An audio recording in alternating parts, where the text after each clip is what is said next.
یوم عاشوراء سے انبیاء کرام علیہم السلام کی خصوصی وابستگی اور ان کی حیات سے متعلق اہم واقعات کا اس روز میں پیش آنا یوم عاشوراء کی فضیلت پر دلیل ہے۔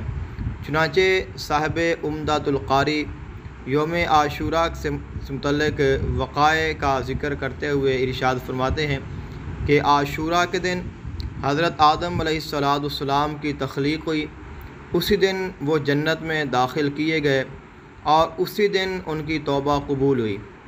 اسی دن حضرت نوح علیہ السلام کی کشتی بھی جبل جودی پر آ ٹھہری۔ اسی دن حضرت ابراہیم علیہ السلام پیدا ہوئے۔ اسی دن نمرود کی دہکتی ہوئی آگ میں ڈالے گئے۔ اسی دن حضرت موسیٰ علیہ السلام اور ان کی قوم بنی اسرائیل کو فرعون کے مظالم سے نجات ملی اور فرعون اپنے لشکر کے ساتھ دریائے نیل میں غرق ہو گیا۔ حضرت ایوب علیہ السلام کو ان کی بیماری سے شفا اسی دن ہی نصیب ہوئی۔ حضرت ادریس علیہ السلام کو اسی دن آسمانوں کی جانب اٹھایا گیا۔ حضرت سلیمان علیہ السلام کو ملک کی عظیم بادشاہت اسی دن نصیب ہوئی۔ حضرت یعقوب علیہ السلام کی بینائی اسی دن لوٹی۔ اسی دن ہی حضرت یوسف علیہ السلام کنویں سے نکالے گئے۔ حضرت یونس علیہ السلام کو مچھلی کے پیٹ سے اسی دن ہی نکالا گیا۔